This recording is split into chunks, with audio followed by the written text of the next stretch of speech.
Okay. Hi, everyone. Welcome to this amazing webinar on setting boundaries with men. So first things first, I'm using the webinar function on Zoom for the first time. So I'm just kind of navigating my way through it. But if you can hear me and see me, please type a little plus in the chat box so that I know that you can hear and see me. Okay, Perry, Kristen, way, awesome. All right, cool.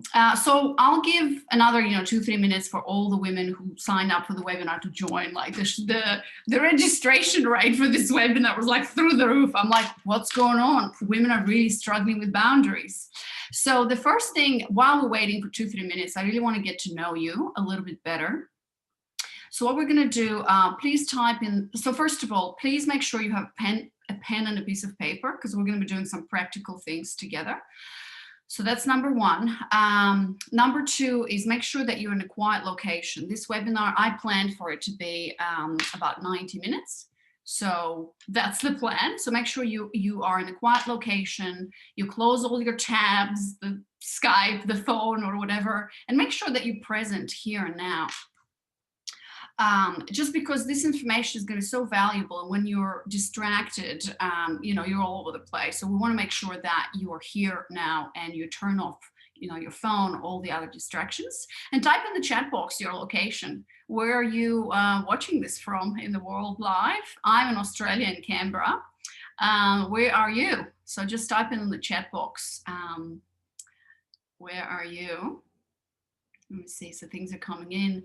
New York, Florida, North Carolina, California, London, woo, LA, Florida, Texas. This is amazing. Florida, lots of people from Florida. Wow. South Africa. Wow, amazing. All right. Philippines. Oh, yeah. San Diego, San Francisco. Oh, my gosh. There's so many of you. Awesome. Love it. Bali. Oh, amazing. Okay. So I want to do a little test. So next, what we're going to do, actually, let me ask you this question. The next question that I want to ask you to share with me is, what is your biggest challenge with men in terms of setting boundaries?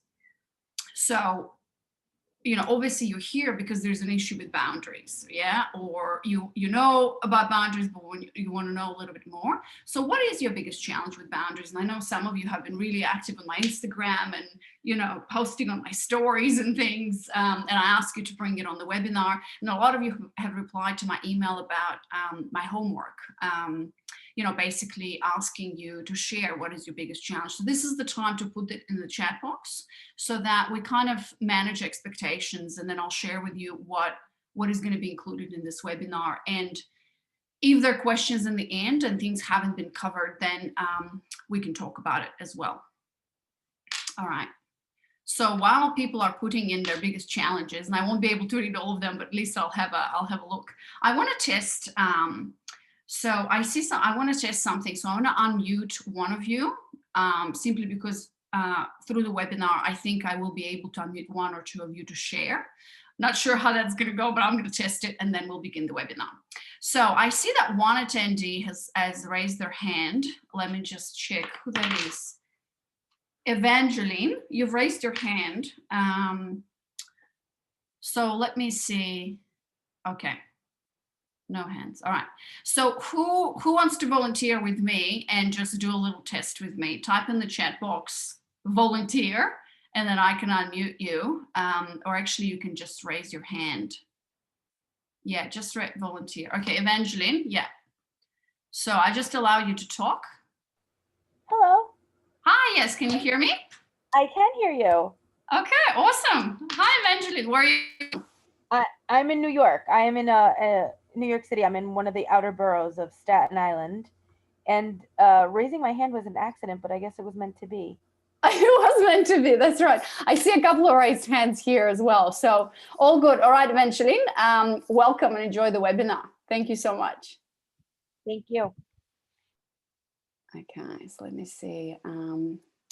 Disable talking. Okay, cool. So before we begin, let me just quickly see what are some of the challenges. So saying no to things I don't actually feel like doing. Okay. Challenges with boundaries, being able to communicate them without being masculine. Yes, we're going to talk about that. Biggest challenge, balancing boundaries. I don't have a hard time with putting boundaries in, but they feel like barbed wire or nothing at all. Interesting, Evangeline. I think we're going to cover that as well. But if not, post your question. Vicky, being too available, not being myself because it's a man. Saying no. Yep. Saying no or saying yes. This is all about boundaries. Communicating and forcing them around, getting physical. Yeah, I got a lot of questions about like, how do you say no to when is too soon, when is too fast, things like that. Sometimes I want so badly for him to want me that I'll lose myself in the process. Yeah. Fear of rejection, men will lose interest, being direct, forcing boundaries. All right. So there's a lot here. I very much appreciate them. But so this is good for you to hold, right? And this is important for you to hold as we go through the webinar and see if that has been answered for you as we continue, right? And if it hasn't been answered for you, then at the end you can just ask me about it. We're not going to have too much time for questions. I'm going to try to answer all of the questions here, right? But I'm going to also have at the end of the webinar an invitation for you. We could take things further and actually, you know, get a unique look at your own situation. But I'll tell you about this at the end of the webinar. Yeah, awesome, great. So many things here. Oh, I love it. Okay, cool. So I'll try to answer all the questions through the material. If you have questions, just keep them until the end so that I don't scroll and things like that. Just keep your question until the end, and I'll open the floor to questions and we can discuss them. All right, let's do this. Let me just share my screen. And then again, if you see my screen, please type a little plus in the chat box and we'll begin.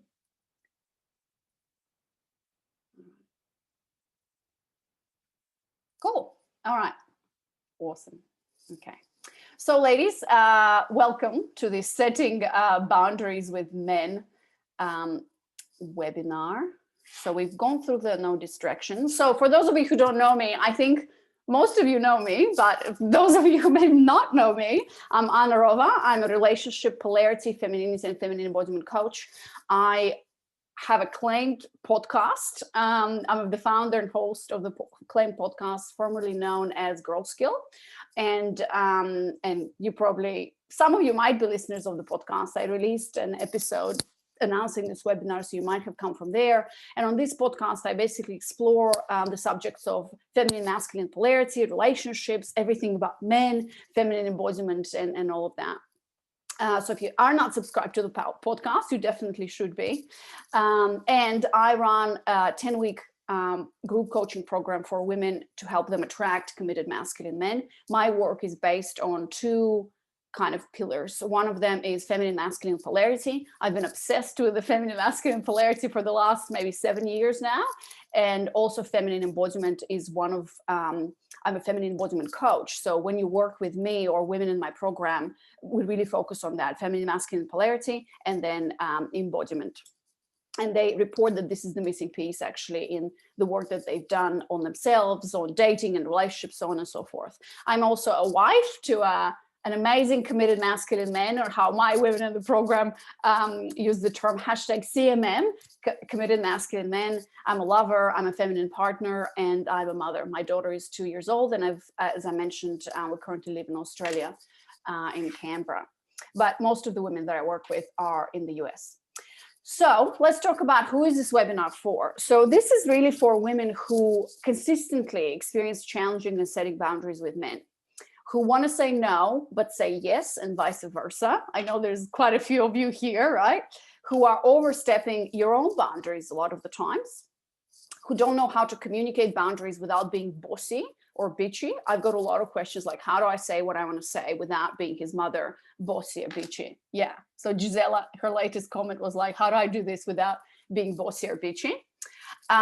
If you can't follow through the boundaries you're setting, that's also for you. And this is for successful women who can't seem to break through the patterns of attracting wrong men. Even if you're in relationships, this is also going to be beneficial for you, because obviously, like, setting boundaries, not only when you're single with men, but it's also in relationships, and actually it affects all people around you and all of your relationships. But today we're going to focus on men. And this is also for women who want to be claimed, taking care of and trusting men to lead, but don't know what they're doing wrong. So this is the last point here, is based on the polarity principle. I work with women which deep down inside, most women are yearning to be taken care of, you know, who are yearning to surrender to their men and allow their men to lead. Now, the problem is, like, they're like, where are all the good men? Where are all the masculine men? So when we work together, I help them surrender and feel basically embody and embrace the feminine pole of the spectrum. But today, this is not about polarity, it's all about boundaries. So let's move on. So what makes this workshop different is that nothing is for sale. I'm not going to be selling you anything. And this is content that I teach all women that I work with in the Claim Group coaching program. In fact, all of this information is based on an actual workshop that I did with clients a couple of weeks ago. Obviously without some elements of coaching and going deeper and so on and so forth, because that's what the clients pay me to do with them. And also stay until the end, because we're going to do a very practical exercise that is going to help you not only set your boundaries, but also embody them. I'll give you a taste of embodiment. How I actually do embodiment is when you work with me, and obviously I can't do this with you today, just, you know, because it's the interest of time, it's going deep, it's coaching, so on and so forth. And at the end of the webinar, I'll also share with you a personal invitation. If stuff, you know, that I shared with you resonated, you want to take it deeper, you're looking perhaps for a coach, you know, and you want to work with me personally you want to go on a journey, then I'll tell you how you can do that as well. And also a quick disclaimer that, you know, boundaries are not everything. And I'll talk about this in the end. Boundaries for me, like, if you have an issue with boundaries, it's a symptom of a deeper, bigger issue that might be going on with you. Not 100%, but most probably it is. And I'll talk about this in the end a little bit more so that you understand. But, you know, we'll talk about the symptom today. We'll talk about kind of like how to communicate boundaries, how to set them, not being bitchy or bossy. Busy is bitchy plus bossy, and then you get busy. But I'll talk about, because women who have their limiting beliefs figured out with men, who know how to embrace their feminine pole and are confident in themselves, they do not have boundary issues, right? So that symptom, the fact that you're having boundaries, a lot of the times leads to a deeper issue. But anyways, let's not talk about that now. I'll tell you about this in the end. And so by the end of this workshop, my intention is that you'll understand how to set your boundaries with men, how to communicate effectively and follow through with them, so you feel safe, respected, and taken care of, aka yeah, Bonnie, #busy. All right, so let's get into it. So I'm sure a lot of you, you know about boundaries, right? Boundaries, like #boundaries. It's like a really common thing today in personal growth and, you know, in the work that we do on ourselves. And so why do we need to work on boundaries? Well, first of all, to know your yes and to know your no. A lot of the times problem with boundaries happen because we don't even know, like, what are we available for or what are we not available for? And therefore, if you don't know your own boundaries, where's your yes, where's your no, then the chances and the possibility of crossing those boundaries is very, very high, because, like, if you don't know them, how are men supposed to know them, right? And so you also need to work on boundaries to effectively communicate what is your yes and what is your no. And this is one of the problems that we talk about so many women have. The next thing is to set the standard of how you want to be treated by men. And later on, I'll tell you, well, now in a few slides, I'll tell you why women set the standard for male behavior. And actually, you set the standard for all of your relationships. And the material that I'm going to share with you can be translated in all of your relationships, you know, relationships with family, relationships with your children, right? Boundaries. Like, I'm a mother, so I'm like, boundaries, no biting, no hitting, so on and so forth, right? So that's really, really important. But today, of course, we're going to talk about men specifically, because that's my area of expertise. So to set an example for your children as well, this is so important when, as a woman, as a mother, you know, you're raising daughters or sons, and you, by your own examples, you're showing how to set boundaries for yourself, when to say no, when to say yes, and how to effectively communicate them and then follow through. Also to respect other people's boundaries, right? When someone has an awareness of their own boundaries, you will see that once you do this work, and this is what I see time and time again, my clients report, like, I don't have people in my life who cross my boundaries. Not often, right? I can't say 100% of the time because I'm a human, you know, and things happen in my life. But what I managed to do, and as well as the women that I work with, because the framework I'm going to share with you today is about embodied boundaries, is through sensitivity and through my feminine embodiment practice that I teach all women who I work with, you're able to listen to yourself and get aware of the triggers and how do you feel when someone is not doing something right, because your body knows before you do. So your mind catches up a lot of the times, but a lot of the times when somebody says something or when a man is crossing your boundaries, you feel it in your body, right? Like your gut might start, there's a constriction there. And so what I've learned over time is to listen to that. And not like, if it's a no, it's just a no. I stopped overthinking. What should I do? What should I do? Should I say yes, no? Like for me, it's like, it's a yes or no. And it's very simple. And that's the people I attract in my life. That's why this work is so powerful. The people I attract in my life, they respect my own boundaries because they have boundaries, right? And so it's a really beautiful symbiotic relationship. When you work on your own boundaries, you're going to stop attracting people who are not respecting of your own boundaries because you start respecting your own boundaries. Of course, you know, boundaries are important because if you want to feel safe, protected, and cared for, as we talked, you know, embracing your feminine pole of the feminine masculine polarity in attraction. And also if you don't, you know, you want to stop feeling exhausted, burnt out. That's also the thing, because a lot of the times when we don't have boundaries, we are people pleasing and we're overdoing and we're like over promising, overdoing. And it's a constant cycle of burnout and exhaustion because you're giving, you're saying yes to everything and you're saying no to yourself. And the last benefit is just to have an amazing life because when you have amazing boundaries and you know how to work with them, you can stand up for yourself. In fact, this is activating your masculine energy and saying, no, thanks, I'm not available for that. So let's talk about men. So a lot of the times, not a lot of the times, probably 100% of the times, men cannot read our minds, right?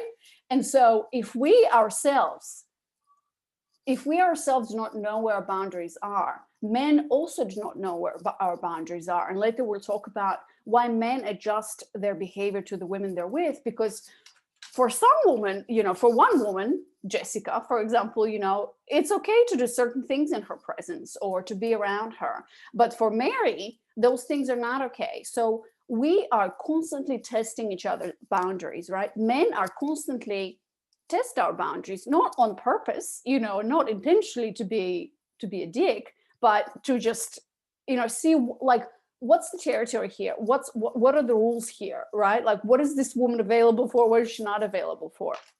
And so it is our responsibility to set boundaries and to communicate and follow through them. And, you know, I talk about the concept of radical responsibility. And I do this because there's a picture in the program we talk about beliefs. And when I work with women, it's all about take radical responsibility for the change and the transformation and for your dynamics with men, right? Because the moment you change, the moment you start loving yourself, working on your limiting beliefs, working on your boundaries, the men will change around you. Time and time again, I see women, you know, telling me on discovery calls, oh, it's the men, it's the location, it's the dating apps, it's here and here. And I'm like, no, because there are women at your location on dating apps who are having amazing results, meeting amazing men. Like, so it must be something within you that you're carrying with yourself or that you're doing that's not working. And therefore we need to change that. So it is always our responsibility to set boundaries, communicate and follow through, because like nobody else can be responsible for you holding your own boundaries. People will constantly cross them. Just like my daughter crosses my boundaries. Sometimes my husband crosses my boundaries because all these people, like, they don't know what your boundaries are. So if you're saying no, I mean, sometimes I ask people something or do something that's a no for somebody else, right? And if I don't know what's a yes and a no for you. And so if you don't tell me, I have no idea. So this is an important phrase and kind of a mindset to understand. A woman is like a barometer for male behavior. As I said, men adjust their behavior according to the women they're with. And I sent all of you an email, maybe you've signed up for this, and I wrote an article, 4 Steps to Setting Boundaries with Men, that I walk you through today, saying that, you know, throughout history and centuries, you know, if men are left to their own kind of devices, they will have the locker talk. That's right, locker talk. You know, they'll just like talk stupid shit about everything and like be there and like, I don't know, in their own universe, and sit on the couch. You know, the masculine is really all about how can I get from A to B in the shortest possible route. Well, this doesn't really relate to boundaries, but my point here is that men are just like very, not necessarily simple, they're also complicated, but they don't overthink things that much, you know, and they can be like literal cavemen. I mean, how many times you've seen men like having a beer and like talking shit about the world and babies and doing these silly jokes, you know, that we women find offensive, for example, or inappropriate. Like women are a lot more sensitive to this. And so the atmosphere changes in a little group, in your family, in a little group, in society in general, because of women.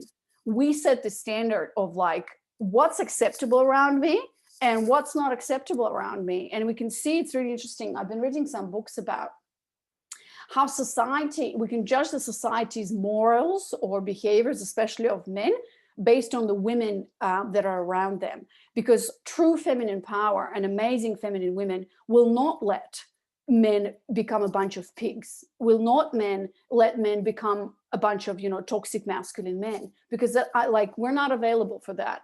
So, you know, my mission with my work is to help women really stand in there. That's, for me, this is what standing in my power means. It's when I can say a powerful no, and I can use those tools, and I know, you know, the resources and the tools that I have to do that. I don't rely on some certain external organization to put in some rules in place. I mean, yeah, there are situations where you need to go to external forces, but a lot of the stuff is within us, you know. And in the article that I wrote, I'm like, you know, in the 18th centuries, the ladies would like slap a man's face and tell him to like leave, and how disgraceful this is, you know.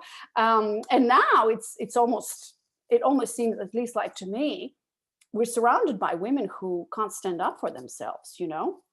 So I'm here to change that, but in a powerful feminine way, without, again, being a big bitchy or bossy busy. And so, you know, it's your rules, and it's important for you to know your rules, first of all, and then to enforce them. And then walk away from men who do not respect your boundaries, because if they're not respecting your boundaries, then what are you doing with this man? And, you know, if you set this up from the beginning in dating, I always, you know, when I work with women, I always teach them, create your dating funnel with intention, set polarity in place, set boundaries in place. Because if you do this from the beginning, your relationship or your dating will develop in a much more sustainable way, right? Because if a man does not respect your boundary of saying no, no, no 3 times, right? Why I say 3 times is because sometimes women don't even, a lot of us, right? We don't know what we want. And sometimes our no is a yes, you know, and these phrases of like no means no are not always 100% true. I don't know about you ladies, but for me personally, you know, I've been in situations where I said no.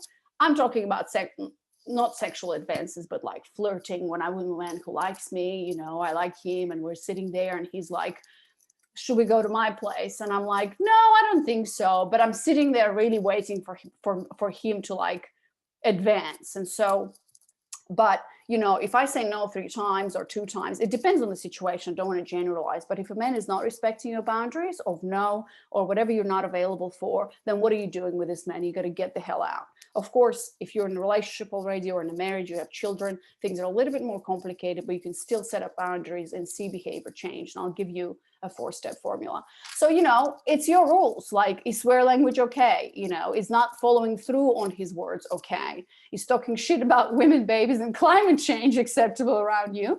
And of course, you know, here we have to be like, it has to be common sense. You also can't be a woman who's like saying no to everything, you know, and be like, all right, here are my boundaries, 100 boundaries. And this man is like, all right, this woman's crazy, I'm out of here. So what I just remember that some of my clients, when I did this workshop with them, the women were like, well, how do I know when it's a boundary enforcing situation, right? Because not every situation will need the 4-step process of communicating boundaries and the shit sandwich that I'm going to share with you later. Well, you know when it's a deal breaker, right? When in your body, every time he does something or every time men do something, you feel a constriction, like it really doesn't sit well with you, like that's not okay, and it keeps repeating. That's when you enforce the boundaries like what I'm going to share with you today. Because if it's a little thing, I mean, you can let it go. Like, honestly, even with my husband, right? Like, I'm letting go of a lot of different things because I'm not like, he's a human. I'm not expecting him to like jump, you know, at my first little, boundary, don't do these. Like, I don't want to parent him, you know, he's not a child. And so sometimes he'll do the things that I ask him to do, sometimes he won't.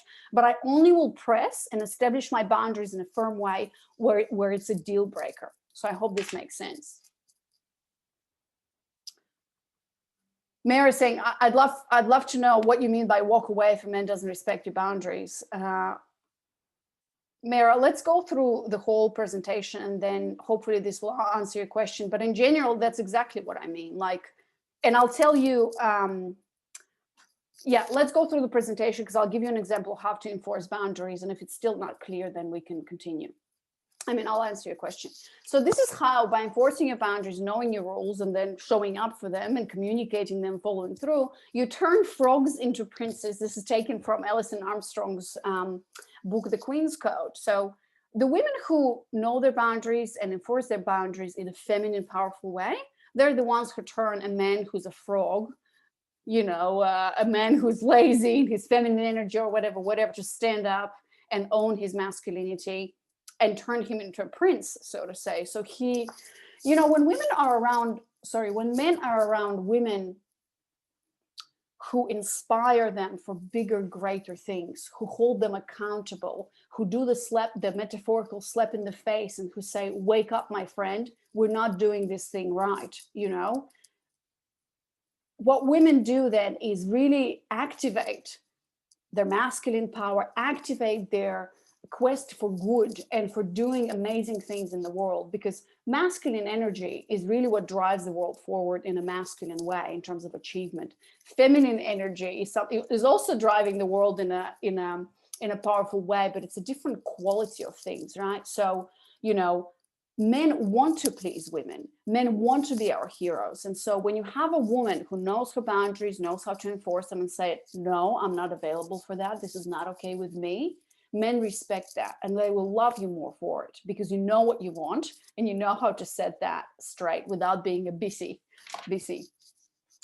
All right, so let's get into a practical thing here. So let's talk about your yes and your no. What I'd love, we're going to go into an exercise right now. So what I'd love for you to do is to think of a situation, a particular situation that you're dealing with, perhaps with one particular man or with men in general, that might be like a repeated situation when your boundaries are being crossed. And when I look at, you know, our chat here, you know, everyone who posted their challenges, like really bring that into your field now. And you can even, so this is the time to take a piece of pen and a paper because we're going to work with that.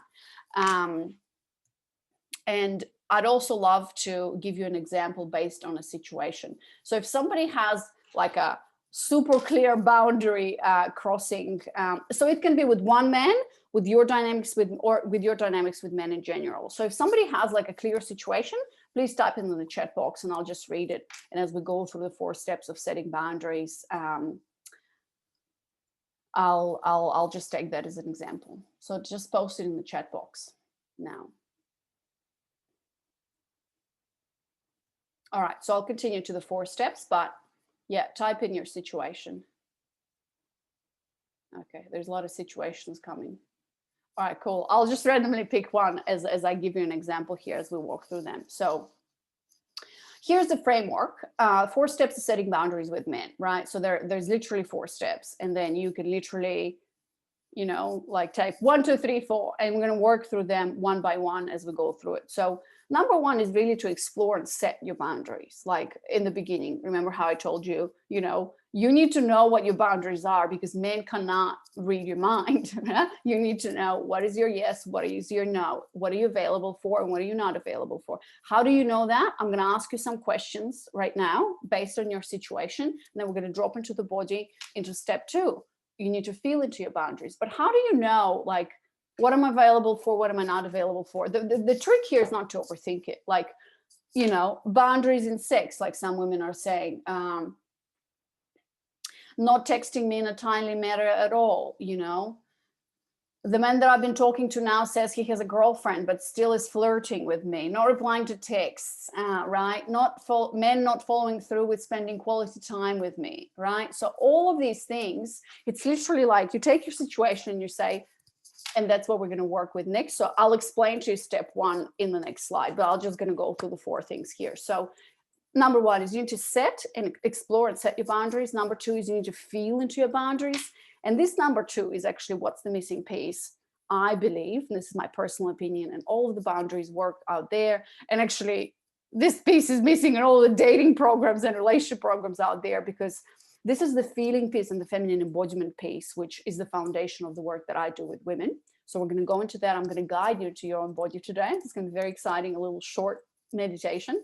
Number 3, then you're going to act on your boundaries. So I'm going to talk to you about the shit sandwich and consequences, and also down below in the slides I'll share with you how my clients actually have implemented this formula and how it works.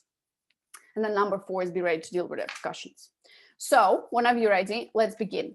So number 1 is explore and set your boundaries.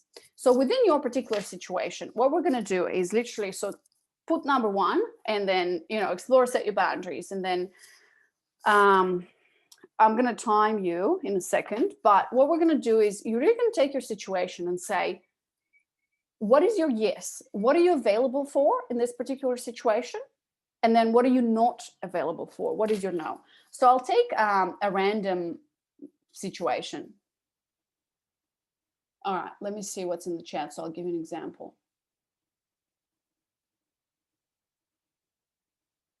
Okay, so let's just say there was a lot of things here in like not texting me in a timely manner at all, not replying to my texts. Let's just do the texting, right? I mean, it can be anything. Your situation might be different. So you're going to sit there and say, okay, he's not texting me in a timely manner. He's not replying to my text. Whatever your situation is, just write, what am I available for? Like, what is my yes here? And if it helps you, actually, you can start with a no. But let's start with a yes, right? So in your situation, like Glory, and then like Perry, for example, you know, or whatever it is, not spending quality time with me, like, what are you available for in this particular dynamic? So it might be, you know, I'm available for men texting me in a timely manner. And then what does timely manner mean for you, right? Brackets, 24 hours before to set up a date. I'm available for men replying to my messages, right? I'm available for, you know, him spending quality time with me. So just write, you know, so let's do this now, actually. So I'll time you. We'll just spend, you know, probably 1 minute. So just start now. We actually just need 30 seconds on this, but I'll give you a minute. So just take a piece of pen and a paper.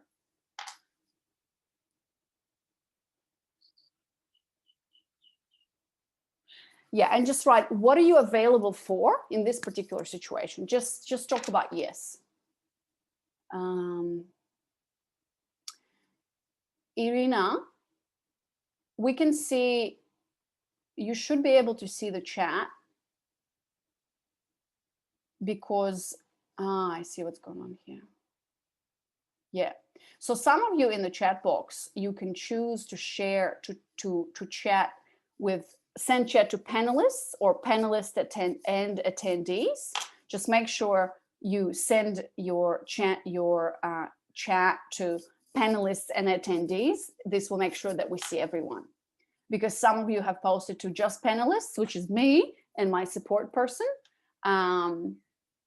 Yeah, so Diane D, you've just sent a message to panelists, but it should be panelists and attendees. So that's how you do that. All right, cool. So now another minute, we're going to work on what are you not available for in that situation. So for example, let's talk about the yes. Karen says, I'm available for a man that can cherish and protect me.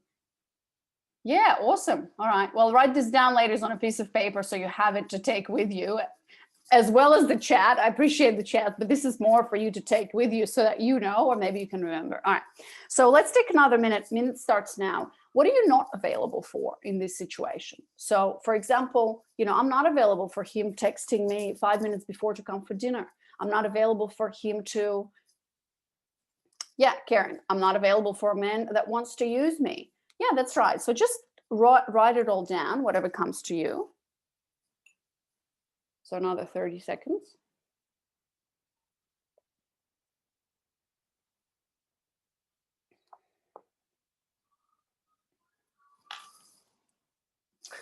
Marina says, I have the same issues with many of you. Marina, I'm really surprised by how women think that their issue is very unique, and it is very unique, but working with hundreds of women every day, I'm like, yeah, we're all struggling with the same thing. So that's not a surprise at all. Yeah, Michelle, not available to wait around for when he wants to spend time together. All right, so finishing that off. All right, and let's just hear quickly from a volunteer. So whoever wants to just share with us live, I'd love to hear from you. And how you do that, let me see. Just type it in the chat box, volunteer, and then I'll unmute you and then you share with us real quick. I love to have that interaction, so I know I'm not the only one.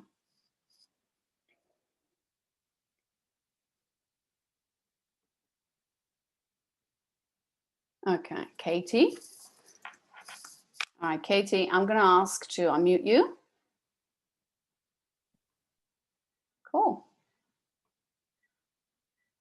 All right, Katie, you need to unmute yourself. Can you hear me? Yeah, we can hear you. Where are you from, Katie? Hi. Hi. Los Angeles, the best place to date. Oh my God, I've heard from my clients it's the worst place to date, but who knows? I'm joking. That's right. Yeah. Yeah. Well, that's the thing, Katie. Women tell me all the time, it's New York, it's San Francisco, it's like Utah, and it's all kind of in our own heads and connected to beliefs. But anyways, that's a subject for another workshop. So tell me, Katie, tell us, please share with us, what's the situation, and then what are you available for, not available for? And if we can keep it to like a 1 minute max, that would be great. Okay, well, currently I'm dating someone and I was like really waiting. He kept inviting me to his house, like, oh, come over, watch a movie. And I'm like, oh no, sorry, I can't tonight, and then multiple times we went out, we had drinks, but he never invited me like to dinner. And I was kind of feeling like, when's my dinner invitation? So anyways, I kind of stopped talking to him for about 2 months. I told him, I said, hey, let me know when you're ready to like have some adventure with me and do other things.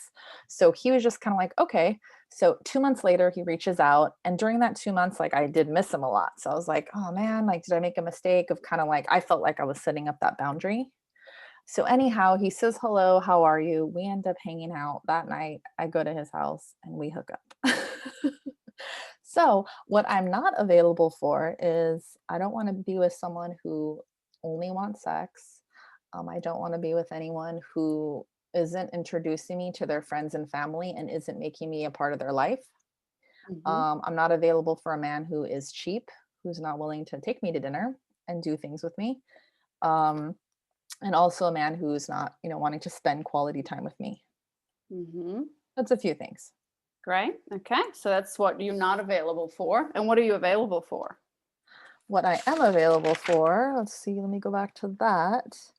So pretty much the opposite, I'm available for a man who wants to show up for me, who wants to take me to dinner, who wants to bring me out and introduce me to his friends and family, who wants to cherish me, make me see that, he's going the extra mile for me, not just like I'm just, some chick he can call and come over when he's bored. Yeah. Awesome. All right, Katie, thank you so much for volunteering. Thank you. Thank you. All right. So I'm just going to mute Katie. Okay, great example. Katie, you did everything right. Do not overthink this. This is very, very simple. So what we're going to do now is we're going to move to, yeah, I love this. They're like supporting each other. Yes, girl, cherish, love that word, preach, girl. See, women, we all want the same. It's actually, you know, when you think about, for me personally, when I work with women, everything is just so clear and simple. But I know for so many women, this area of their life is like so complicated, and it doesn't have to be. So this is step number one. Now we go into step number two, which is feel into your boundaries. And as I said, this is one of the fundamental practices that I teach women. I'm a feminine embodiment coach, and this is something that, oh my God, transformed my life and the work that I do with women. So I'll give you a taste of this, right? So it's just going to be like a guided meditation. So whenever you're ready, I invite all of you to close your eyes, and I'll do this together with you. And so just lean back into your chair, the couch or the bed or whatever you're sitting or lying on. And I invite you to just notice your breath. So your breath doesn't need to change. Just notice the rise and fall of your chest with every inhale and exhale. As you allow yourself to simply arrive into your body, letting go of your shoulders, unclenching your jaw, relaxing your facial muscles, relaxing the area behind your ears, relaxing your brain, and dropping from your head into your body and into the truth of who you are. I invite you to place your hands on your body, wherever that feels comfortable or nourishing. Maybe one hand on your heart, another hand on your womb space or a pelvic bowl, or wherever you feel like your body needs some extra support. And as you continue to breathe, I invite you to feel your body on the chair becoming heavy, melting down with every exhale, just surrendering your way down into the safety and the support of the furniture, of the floor, and of the earth beneath you. Just really allowing yourself to pause here, letting go of everything that happened today or anything that's going to happen after. Just allowing yourself to breathe and let go.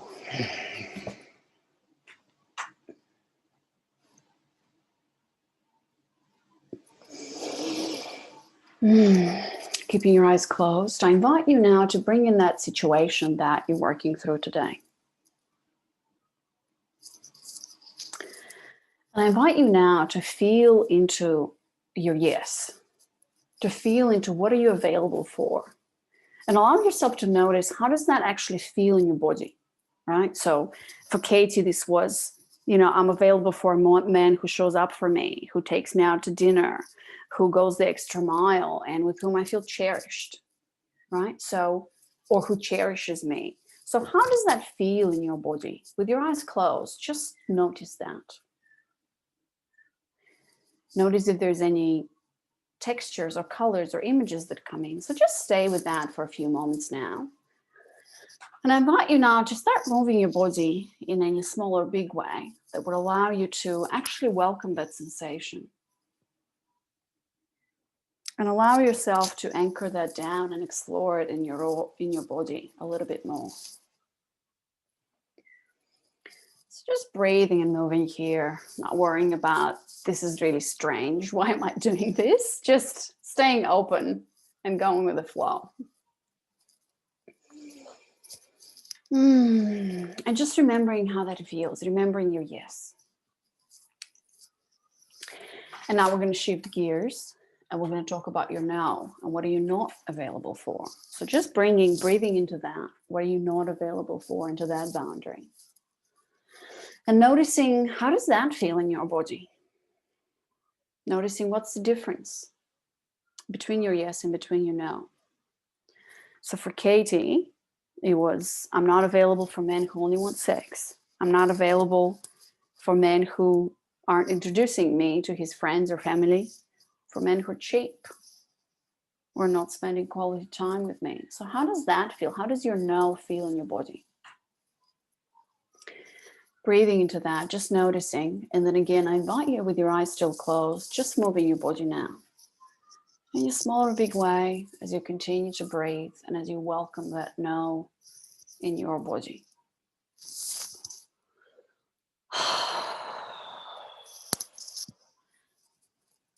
And now I invite you to notice, how does it feel when you hold these two together, when you hold your boundary of yes and a no? How does it feel in your body? Who do you need to be to show up in the world as a powerful woman who holds her boundary, who holds her yes and who holds her no in her body? So just notice that. And also notice any images, sensations, textures, maybe shapes or forms or colors that might come up for you.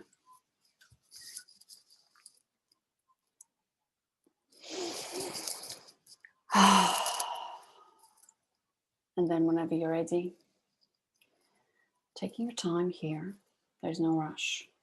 Taking one last breath into that sensation, remembering how it feels, and then coming back into the room, into the call. Opening your eyes. And now I invite you to jot down again, number 2, feeling into your boundaries. How did your yes feel like? Then how did your no feel like? And then who do you need to be to hold this boundary of yes and no? And also noting down any images, any textures that came up for you.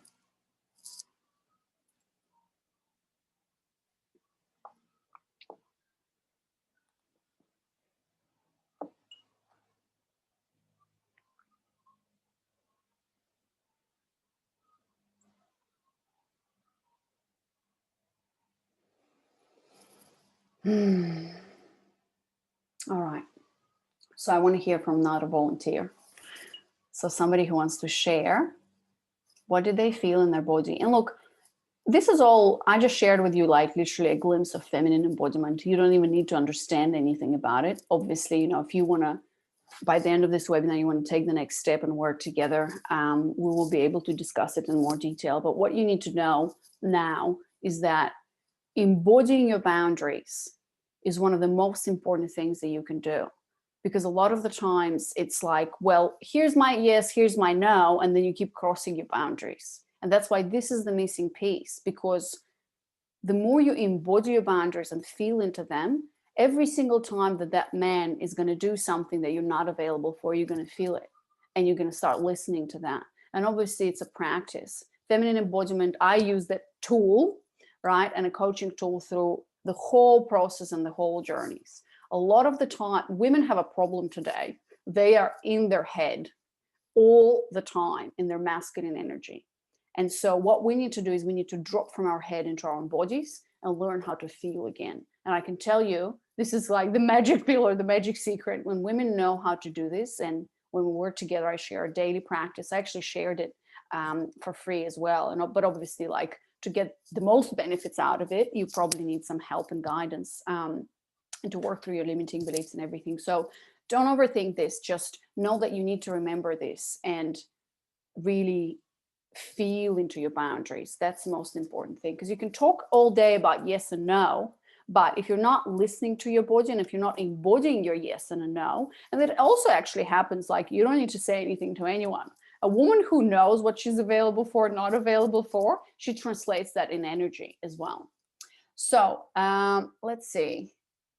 Who is a volunteer? Just type a volunteer and I'd love to hear from you and see what you felt and how this was for you. Maybe for some of you, this is the first time. All right, I think Chelsea. All right, Chelsea, there you are. Okay, I'm gonna allow you to talk now. So I'm gonna allow you to talk. Hi, Chelsea, where are you calling from? Hi, can you hear me? Yeah, we can hear you. Oh, good. I am in Southwest Colorado. Awesome. Welcome, Chelsea. How was this experience for you and what came out for you? It's good. I love this kind of thing. And so in feeling my yes, it felt really warm in my heart, and it felt soft and open, and I felt kind of like glowing. And when you asked, like, is there a movement that you want to make, I just wanted to smile. And it felt like there was sort of like something coming around me and embracing me, like a soft blanket or like a hug or something like that. And then when I felt my no, it was like it was a lot harder. It was like kind of bracing, and it felt grounded and solid in a good way, but it also felt painful. And I don't know if it needs to feel painful. So I was kind of questioning, is there a way for the no to feel more comfortable and not kind of bring up that sort of like heart, like kind of ache feeling? So then when you went into like feeling both, I was able to kind of try to experiment with like, is there a way to stand in my no, but still have that good feeling that I have when I'm in a yes? So that was interesting. Yeah, great. And you've shared, Chelsea, something really interesting that comes up obviously in the work, in this feminine embodiment work. So when we talk about, so obviously, you know, everybody, I'm sure, you know, is very cool is very happy to feel their yes. They're like, oh, this is a yes, this is amazing, right?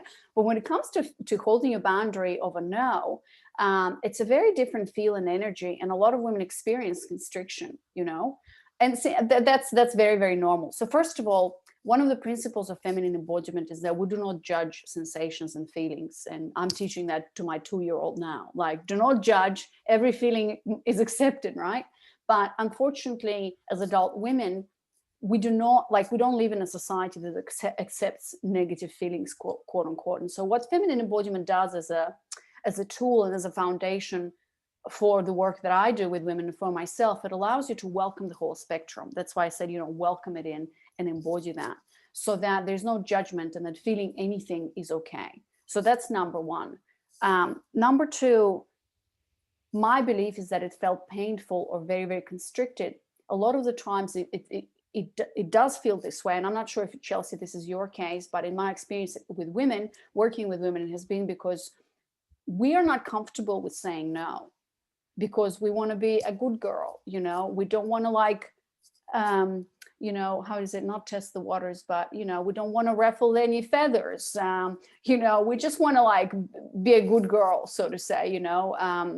And saying no is like an act of defiance or rebellion, or people are not going to like me, he's going to leave, he's going to walk away, he's not going to love me anymore, and so on and so forth, you know. But when you learn how to say no in an embodied way, it actually feels really good, because when you say no to something that doesn't serve you, then you're saying yes to something that does serve you. And so holding that duality or that polarity, right, in your body of here's what I'm available for and here's what I'm not available for, and communicating that in a way that feels good.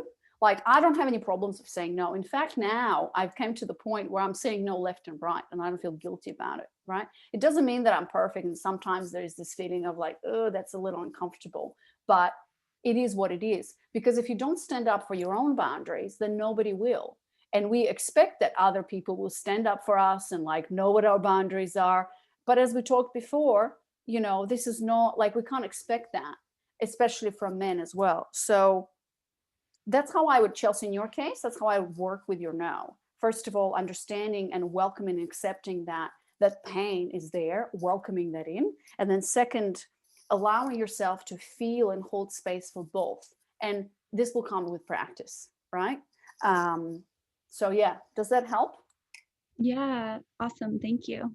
All right, no worries. Thank you, Chelsea, for being brave and sharing. Thank you. All right, so we have in the chat, I'm just going to mute. Okay, yeah, there's a lot of stuff in the chat box. Awesome. So happy to hear. Yeah, yes, felt like a blue color of safety, bright and open. Yeah, I love this. All right, cool. So this is number 2. Let's move on to number 3. Step number 3 is acting on your boundaries, right? Just give me a second. So I see Vane and Priscilla raising your hand. I'm not sure why you're raising them, but let us know in the chat box, or you can just message claimed support and they can help you out. All right, so moving on, number 3 is act on your boundaries, which I call the shit sandwich. And this is actually like how you communicate your boundaries. So again, I want to remind you, we've explored and set our boundaries. What is your yes? What is your no? We've felt into those boundaries. And as I mentioned to Chelsea, now it's a matter of practice, and feeling in your boundaries and holding both. So now let's talk about, well, how do you actually communicate these boundaries and act on them? So this is the boundary shit sandwich, right? And it goes into 4 steps. So number 1 is, so the boundary, I mean, you're probably all familiar with like the shit sandwich, right? It's like an HR tool or whatever tool. The tool for giving feedback is basically you start with something positive, you say what you actually need to say in the middle, and then you end with something positive as well. So here's how it goes. This is actually the boundary shit sandwich. So let's say we had, let's do the situation with texting when he's not texting back, right? So number 1 is say something positive. Let's say it's John. You say, John, you're an amazing guy. I really love spending time with you, and I really like, doing this and this with you. So just start something positive, appreciating him and what he does, right? And if you can't find anything positive, then I don't know why you are with this man in the first place. So you have to be able to find something positive. In fact, there should be a lot more positive here than negative. Then you can continue with saying what bothers you, putting an accent on your feelings. So for example, you can say, or, in Katie's situation, John, I really love spending time with you. You're an amazing man.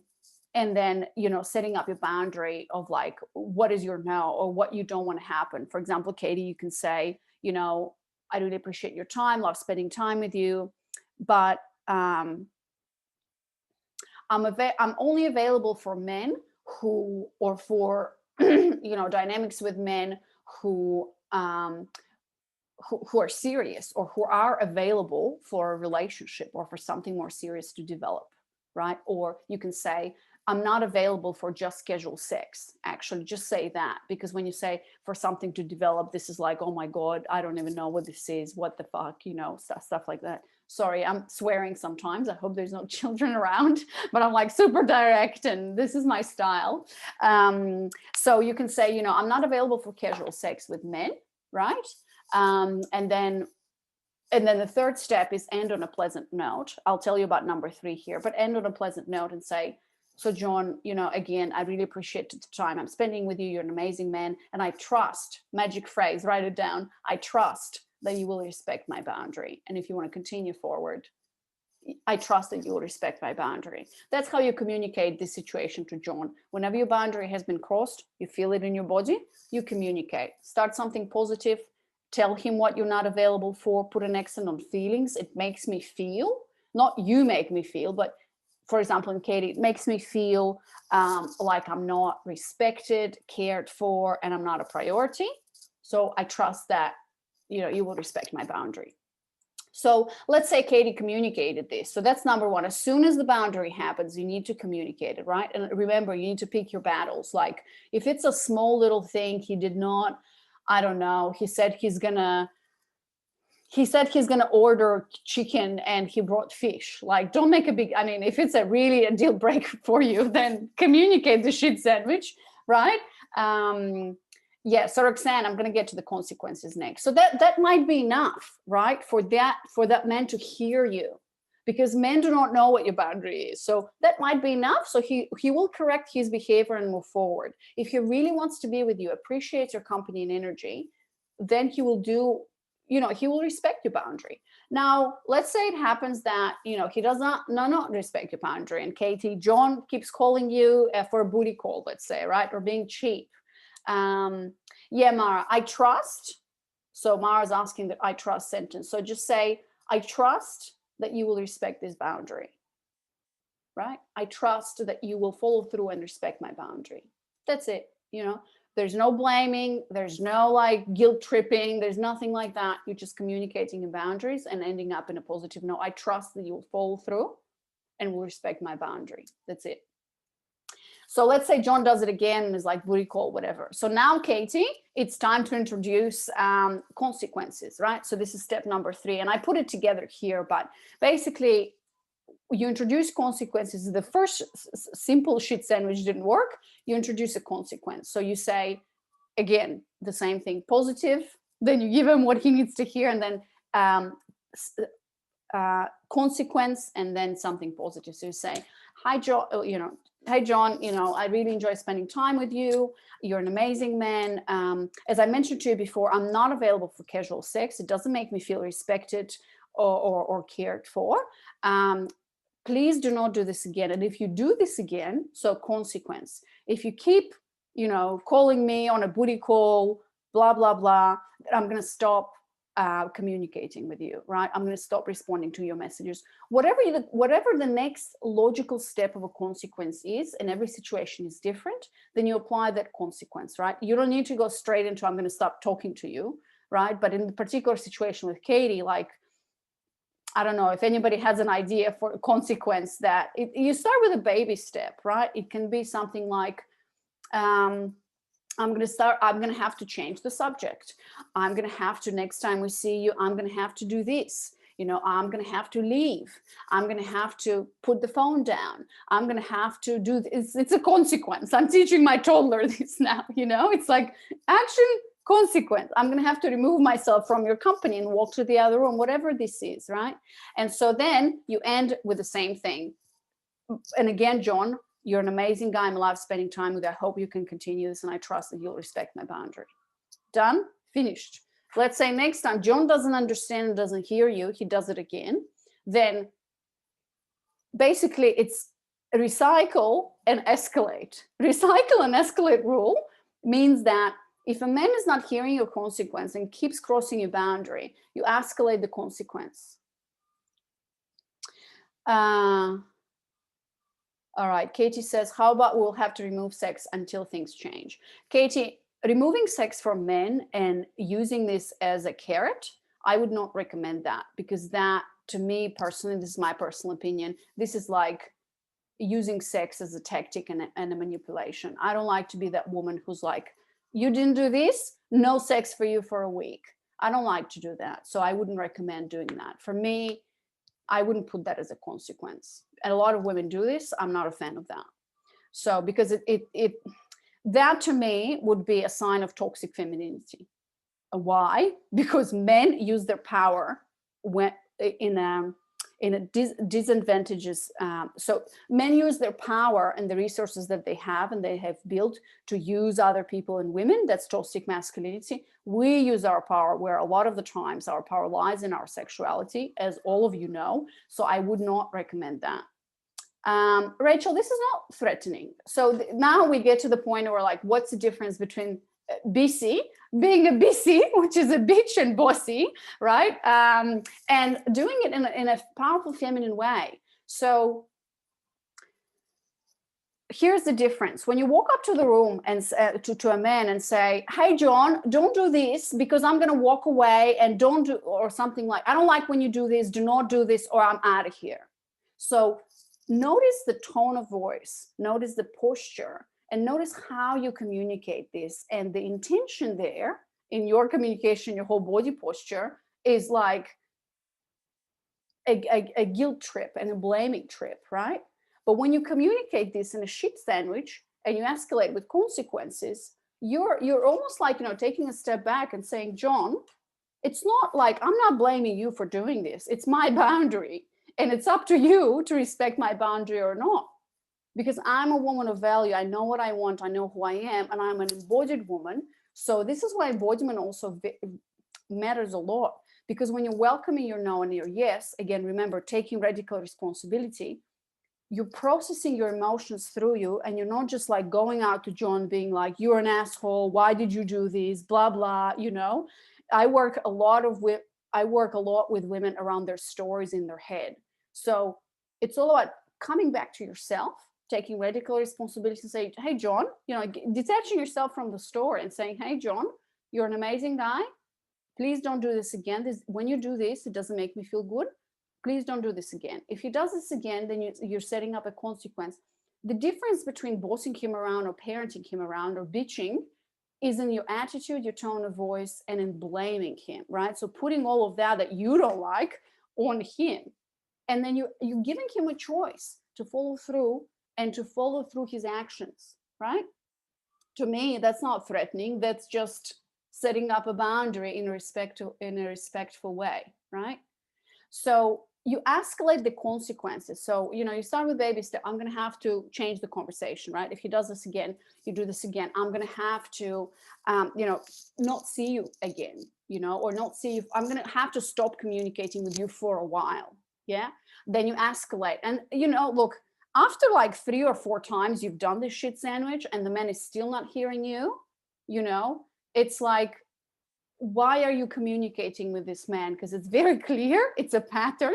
This man is not respecting your boundary. He's only there for casual sex. Very, very clear. You can't say that from one case. But for example, Katie, in your situation, if you're communicating it like this in a very respectful way, taking responsibility, and he still shows up for a booty call time and time again, time to move forward, because this man will not respect your boundary now, and he will probably never respect your boundary. So you got to move on, because there's no future with a man who does not respect your boundaries, does not listen to you. This is my personal opinion. So I hope this is clear about consequences, and consequences are extremely important, because if you don't set up your consequences, and actually the most important thing is that you need to follow through those consequences. This is the most important thing. If you're going to say, I'm going to have to stop talking to you for a while, you have to stop talking to him for a while, because if you don't, then he's going to see that you're not a woman of your word, which is very masculine energy, and it takes a lot of guts and a lot of discipline. But I'll tell you more about, by the end of this presentation, why. Remember in the beginning where I said disclaimer, boundaries is a symptom, right? If you cannot hold your boundaries strong enough, that means that there's deeper undercurrents within you in terms of limiting beliefs, polarity, things like that. Maybe you're, if you're a constant people pleaser with men and everything, if you're using men to fill a void that you don't love yourself, and thus you want men to love you. This was my situation, right? Your boundaries are not going to help you, right? So you're going to keep stumbling upon the same and same thing. So make sure you follow through your consequence, because when you do, a man will know that you're serious. And men want to be with women who are serious about what they say they're going to do. And if you want a man who's like that, then you have to be that yourself. So a lot of the times I also talk about the mirror principle, because if you in your life do not follow through your actions or through your words, then you're going to be attracting men who are flaky and who are ghosting you. All right, Katie, maybe we should take a break and see if we want to continue after taking a break. Yeah. Well, Katie, this is not a question. You set your own consequence, right? So not maybe we should take a break, but just say, if, I'm not available, do that. Then if he does that again, then it's put up a consequence and say, I'm going to have to start talking to you for a while. That's it. Yeah. And if he does this again and he calls you for a booty call, then you just don't talk to him for a while and decide for you what a while is. Let's say a week, 2 or 3. And if he comes back to you, just don't reply to his messages. And reply to his messages in like 2 weeks or so. Hi, John, I was busy. Hopefully you're dating other men by that time. All right. And number 4, just to finish up, is be ready to deal with repercussions. So there's one thing when you're like, here's my yes, here's my no. I've embodied it. Now I've communicated it. And now I'm just going to sit there and be like, oh my God, I hope he doesn't cross my boundary so I don't have to deal with the repercussions. Like, about the consequences when you're doing this process. So you have to be ready to deal with the repercussions, which actually means that for you, Katie, this man might walk away, or you might walk away from him, right? You have, like, when you do this, it's like, I lost my thought because I read a comment. When you're ready to deal with repercussions, there's questions like, are you ready to lose this man if he doesn't respect your boundary? And to me, if this man continuously does not respect your boundaries, as we said 4 or 5 times, then you have to be ready to let him go. Because again, you don't want to be with a man who doesn't respect your boundaries over and over and over again, because that's a recipe for disaster. So you have to be ready for whatever happens, whatever you've set up as the repercussion and the boundary. Because this to me is respect. This is respecting yourself. If a man is not listening to you, does not care for what you feel, does not care about your boundary, or at least is trying to kind of work with you through, oh, tell me more. Why doesn't it feel good? Oh, I didn't know. I'm sorry. And you will be surprised that men will be very much accommodating if you communicate in the right way, putting an accent on feelings. Yes, Sarah, of course men walk away from women who set boundaries because they're not capable for holding that boundary. Do you know what I mean? So it's like, if you're not available for a man not texting you when you're texting him within a reasonable amount of time, then he might walk away, right? And like, people are free to choose what they want. Okay, so Vanya says, wait 2 weeks, then say being busy. Isn't it playing games?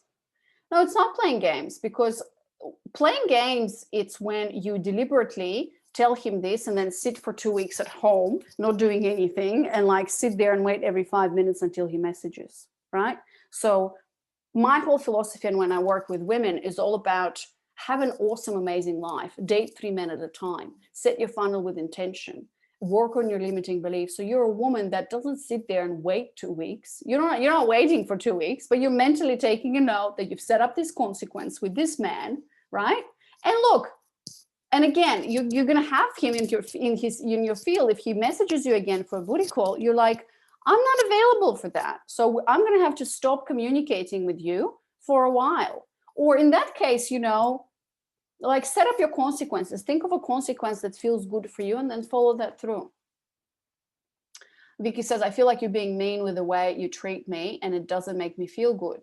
If it continues, I can't continue the friendship. Is that too soft or not too specific enough? Vicky, friendship should be removed from the romantic vocabulary between men and women. There's a theme with my clients last week. There's no friendship here. So I would just rephrase that.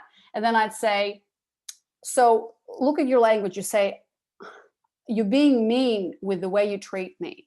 That's putting accent and responsibility on him as a person. Remove that. Just say, you're an amazing guy, shit sandwich. You're an amazing guy, I love spending time with you. However, so removing you from that, right? When, I don't know what exactly the situation is, but you know what I mean? It's like, you can say, when you do this, it makes me feel, or it makes me feel when I'm not being, so put it in passive voice. When I learned English language, a passive voice, when people treat me like this, it doesn't feel good for me. So please, and if it continues, we're going to have to stop talking, right? Or start with a baby step, right? And then close with a shit sandwich. That's how I would do. Yeah, cool. Hard though. I originally thought I was ready for sex, feeling okay. All right. So ladies, let's move on. Sorry, I'm just going to take a sip of water.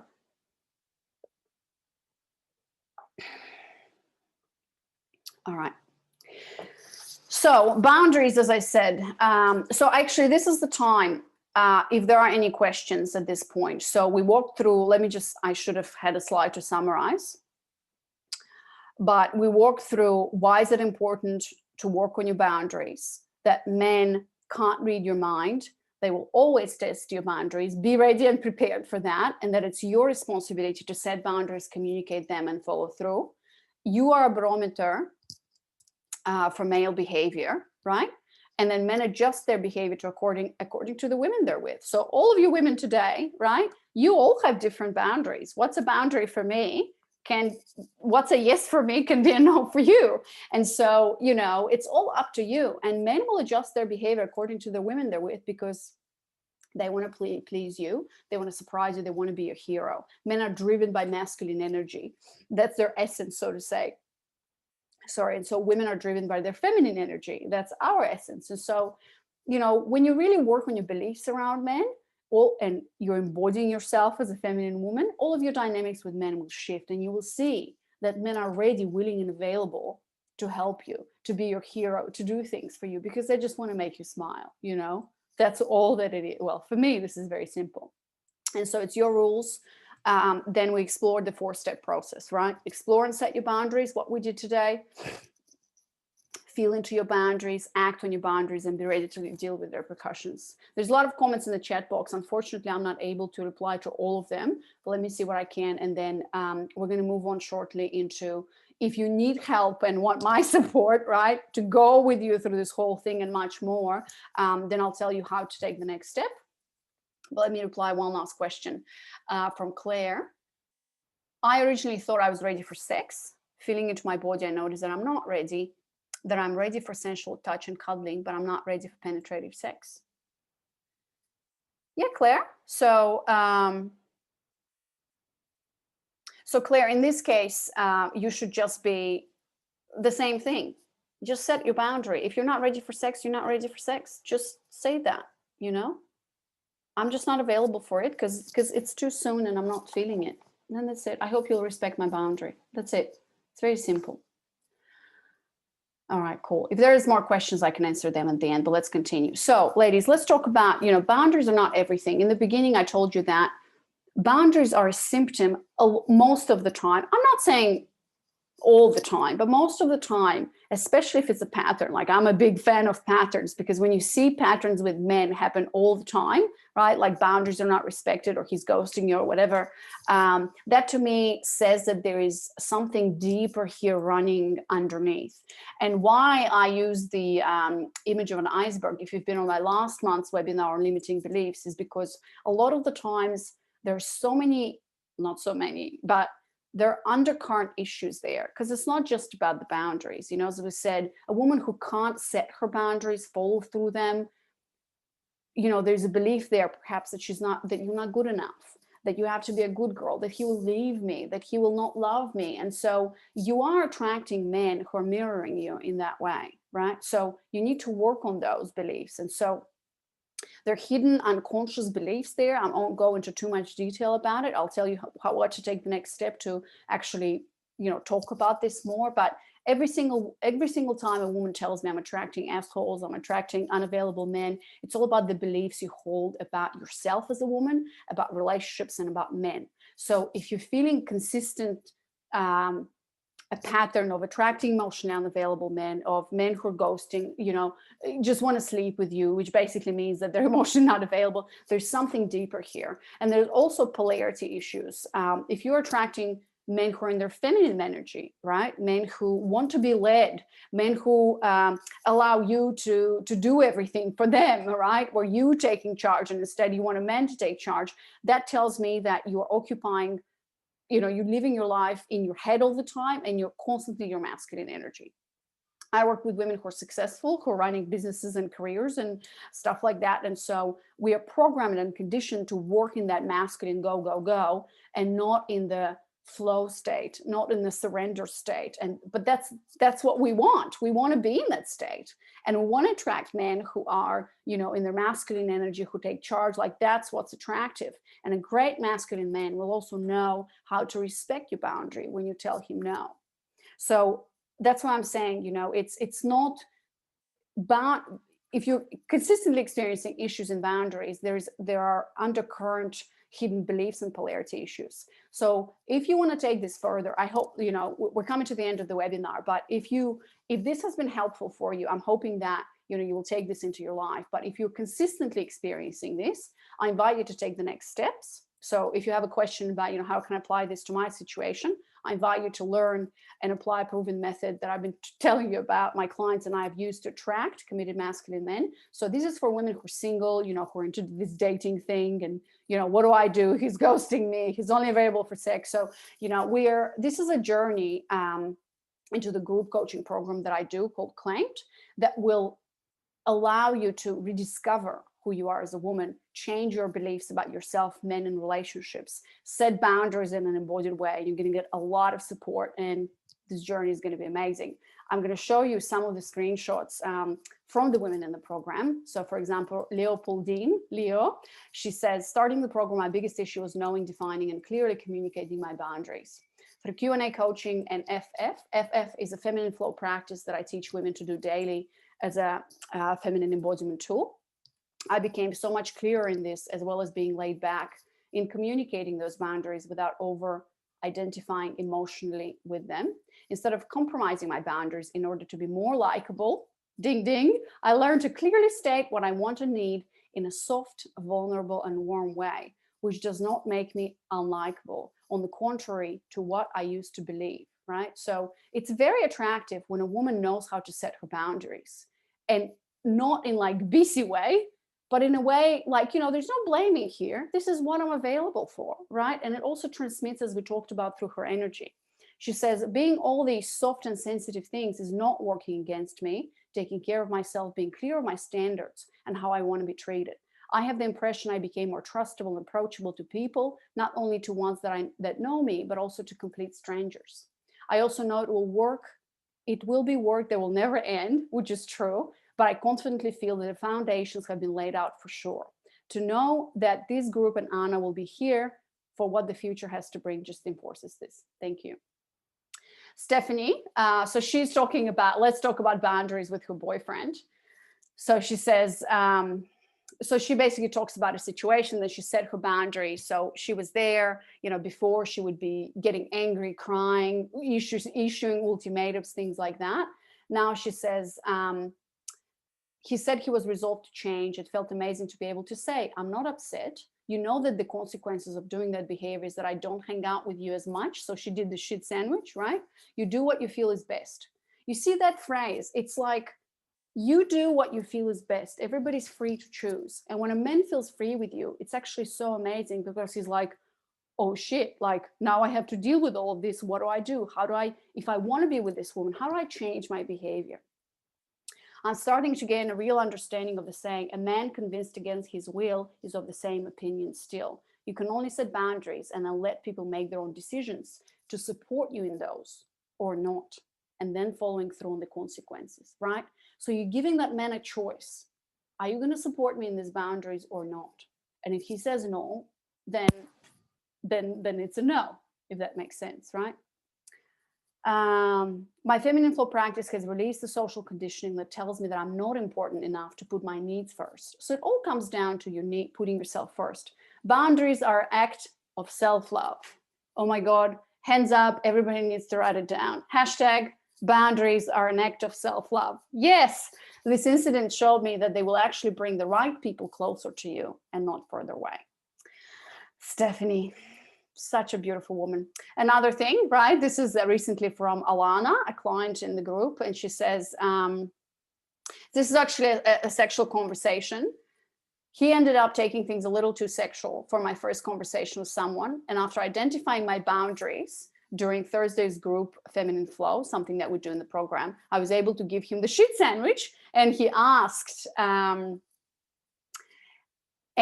my number as a result. I said, I can tell you, you're a really incredible man, and we've definitely established that there's strong sexual connection. I don't sext with men I haven't met in person though. Boundary. I'm sure you'll understand and respect that. I'm really eager to get to know you more. So this is amazing. So I have a few more examples, but I'll show you now. But if you're already feeling like, oh my God, Anna, I need to work with you, tell me more about this, I'm ready and available, you can go to growskill.com/apply.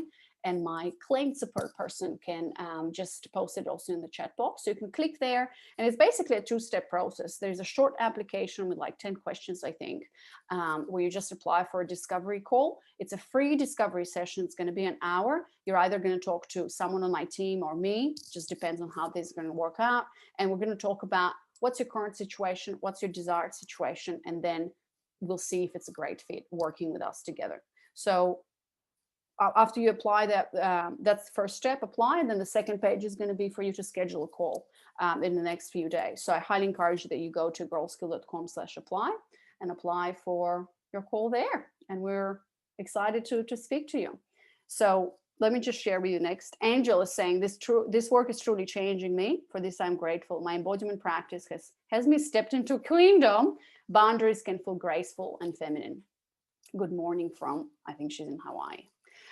Deb is saying, anger is transforming into empowered goddess energy after boundaries workshop last night. So this is all from the clients that were working on boundaries as well.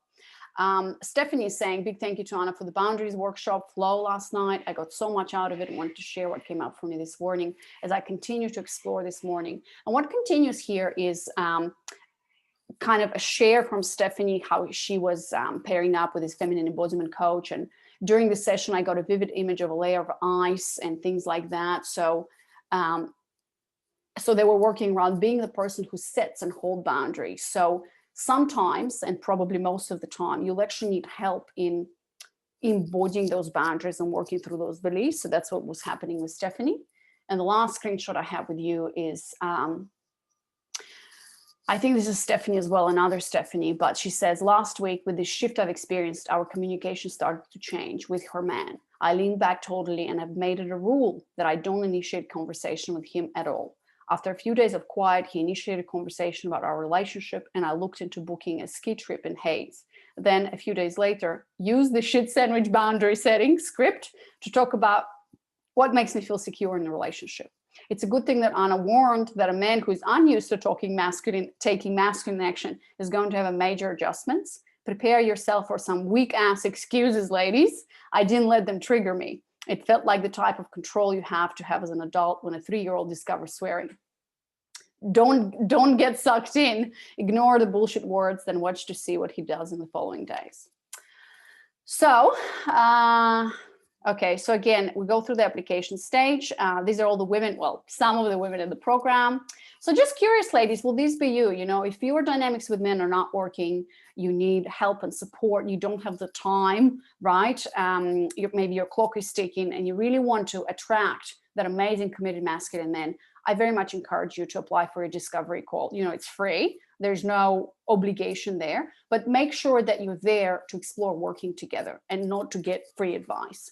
Because this is the workshop that we did together, right? I write a lot for free on the blog post. I have a podcast episode. There's so much content I put out there, but this, because both of our times are valuable, make sure that you apply and sign up for a discovery call if you're really ready to take things to the next level, to get help, to get coaching, and really hack through this process. So you don't need to waste months and even years. And if you're in a pattern and you can't break through the pattern of attracting unavailable men, I very much encourage you to sign up. And if all of this resonated today, and again, boundaries is like probably maybe 10% of the work that we do with women.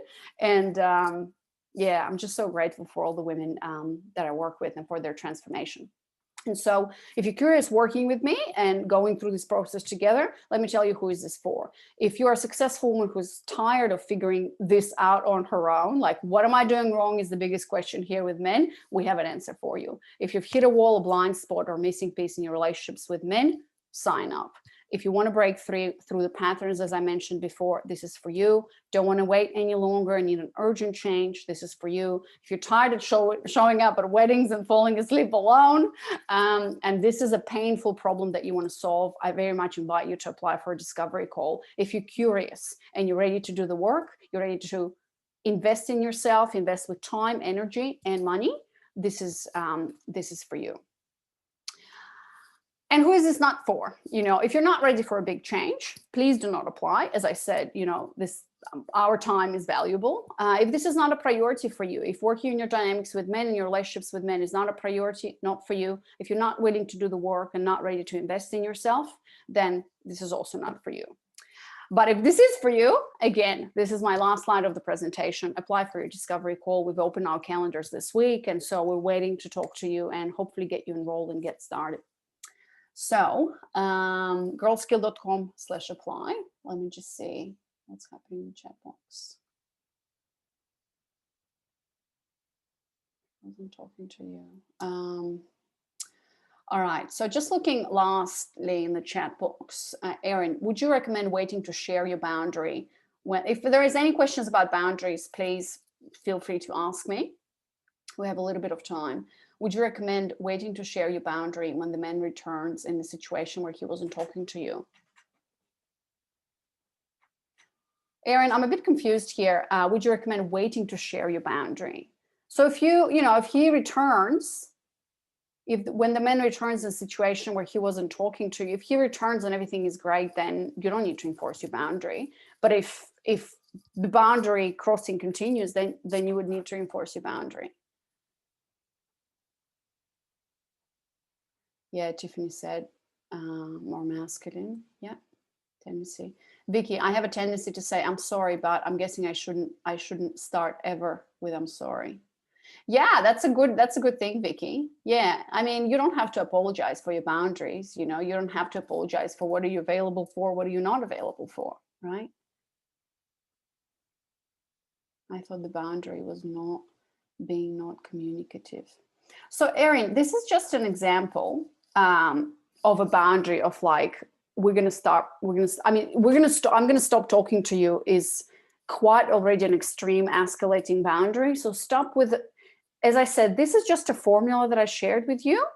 You do not go home and like apply, okay, I'm going to stop talking to you, not available for, like, you got to sit with this process and feel into your own unique situation. I don't know you, I don't know your situation, but I gave you a framework and a formula for you to implement this into your life. So just sit with this 4-step process and see what is the next consequence, what is the next logical step that you would take to, you know, to just tell him, if you're not doing this, this is what's going to happen. So how would you say you're not happy they're ignoring you? That's how you would say it. You'd say, John, I really like spending time with you. I'm not available for conversations, one-way street conversations, right? It makes me feel ignored and sad. So I would really appreciate, you know, if you reply to my messages, and I hope that, and I trust that you will respect my boundaries. And again, love talking to you, right? So that's how I would do it.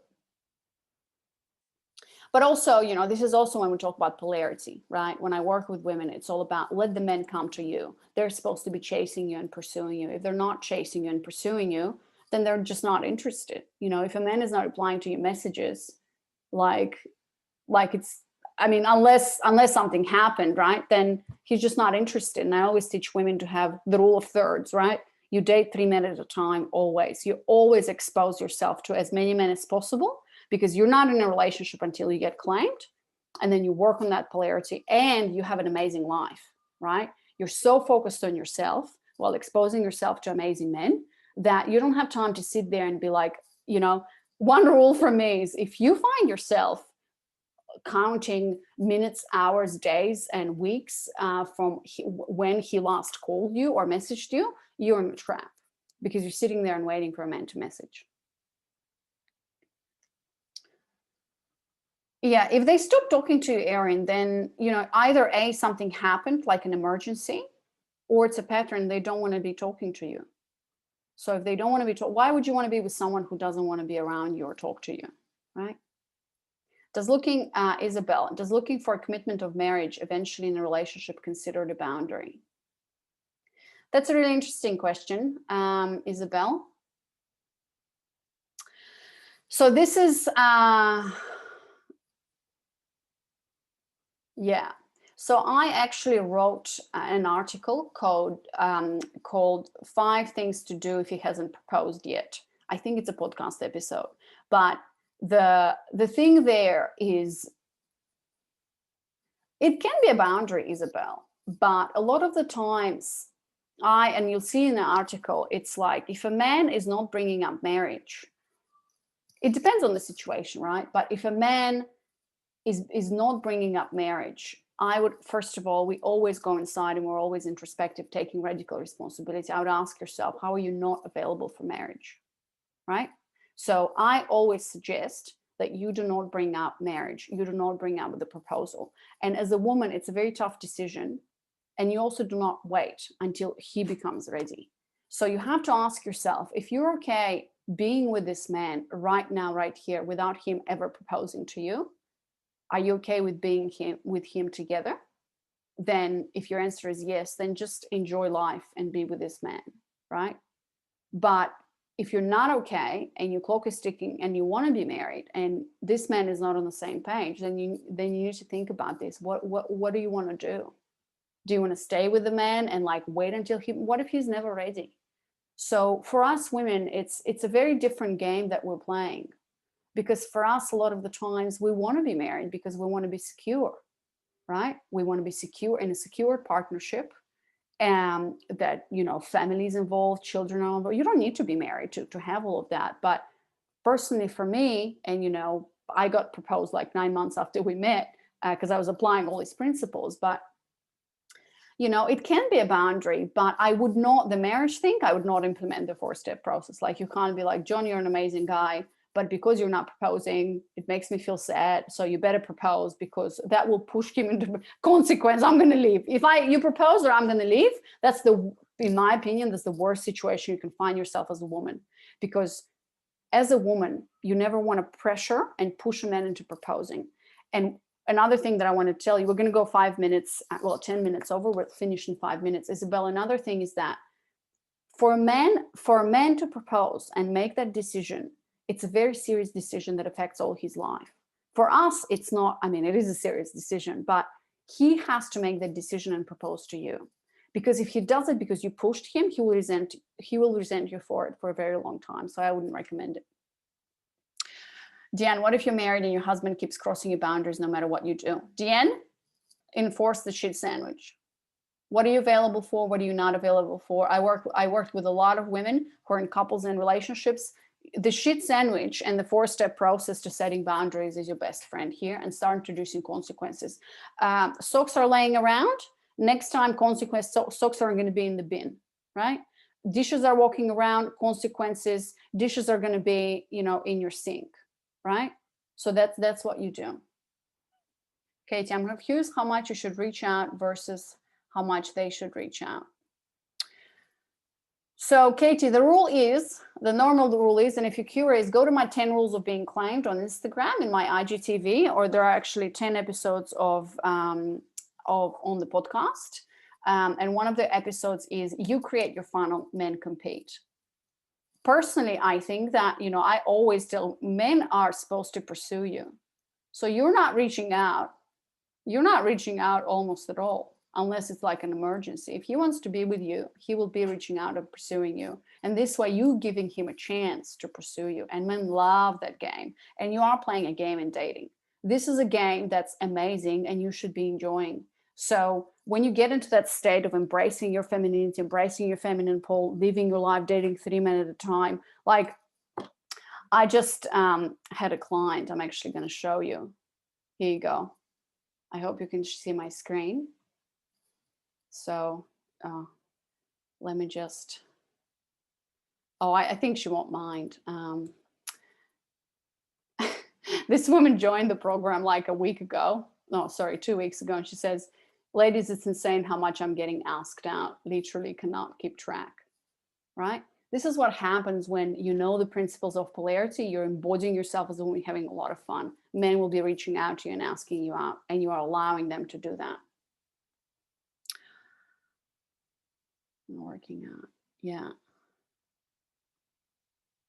All right, okay, last question, and then we'll finish off. I hope all of you are going to the girlskill.com/apply page and applying for a discovery call. All right, last one. So Lynn, Isabel, he says marriage is not for him. That's a tough one. So what are you available for, Isabel? That's what you need to sit with.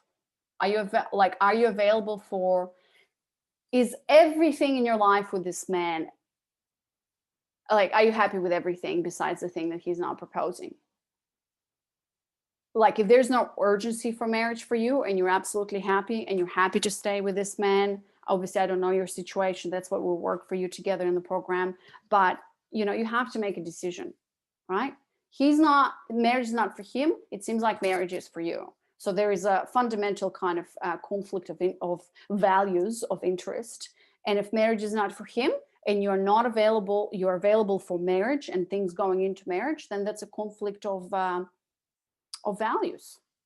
And as a woman of high value, I'm not sure if you want to sit there and wait until he becomes ready, right? So you have to make a decision of what do you want to do next, so you can say no to something and perhaps open up to something. I'm not saying you should leave the guy, but you have to decide, and that is your decision to make. So Lynn, last question. I've spent time with him 4 months ago and been communicating daily for a long distance. Recently moved within 100 miles of him. I'm ready to express to him that my boundaries through positive, constructive sharing and then another positive closing. He has reacted positively each time I've done this. It goes back to pattern of delayed communication. Or perhaps a way to deliver a street sandwich in person. Yeah, you can do that. I mean, I didn't understand, Lynn, what is the exact problem here?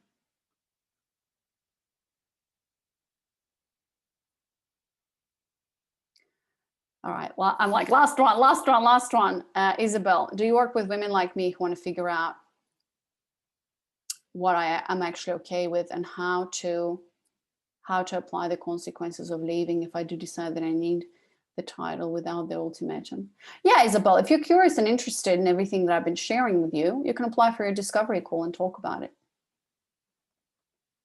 Deanne says something that I might agree or not with. He's only saying that because he doesn't see a married life with you.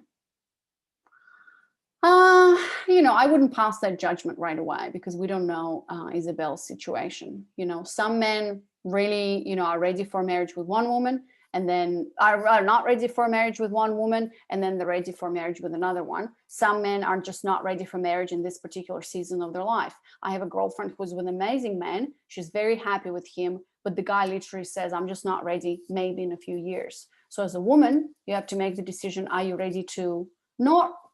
That's the thing, waiting a few years is not also a good thing to do because then it puts you in resentment and in a waiting mode. You don't want to be in waiting mode. You know, if you want to be married, you want to be in a committed relationship, you want a family and children, decide that. If this man cannot provide that for you, listen to that. If he's not ready for marriage, then listen to that and then make certain steps to either discontinue this or not, right? So, Lynn, what is delayed communication? I don't understand. Like, is he not replying to your messages in a day or two? Yeah, Lisa says, I waited 6 years. He broke up with me earlier this year. Yeah, that's right. You never want to be in a waiting situation because it's a recipe for disaster. Decide now what you're available for. If this man is not giving it to you, then my recommendation would be to move on. Yeah. So Lynn, if that's delayed communication, like, yeah, just communicate that boundary. A long time between texts and sometimes ignores last questions. Yeah. To me, this seems, Lynn, that the guy is really kind of perhaps not into you that much, you know? Because, like, you know when a man is there. Like, he's there. I've been with my man for 5 years now. 3 years we've been married. Like, since day one, this man was just there. Right? But I did a lot of work on myself. So ask yourself always, if you're seeing this like ghosting, not replying, things like that, the fact that you also think about this situation a lot, obviously this is a pain of yours. And if you want to solve this, apply for a discovery call so we can work on this. But it tells me there's a mirror principle there, right? If you're attracting men who are not interested in you, like long time between texts and things like that, it tells me that you're holding on to this man, right? You're not dating other men, most probably, right? You're counting the time between the text messages, ignores last question. This is a boundary. Set up what are you available for? What are you not available for? You're not available for a long time between texts and you're not available for ignoring. Communicate that to him. If he continues doing that, you're going to say, set up the consequences. I'm going to have to stop talking to you. That's it. Yeah. All right, ladies, I'm going to let you go. This has been over 15 minutes. Thank you so much, everyone. I hope to see you on the discovery calls and hopefully inside the claim program. Thank you so much. Super appreciate your time, your energy. And I will see you hopefully on the discovery call. All right. Thank you, everyone. Thank you. Thank you.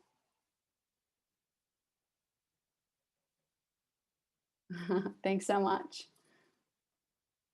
I'm still receiving messages of thanks. Awesome. I'm glad you enjoyed the webinar.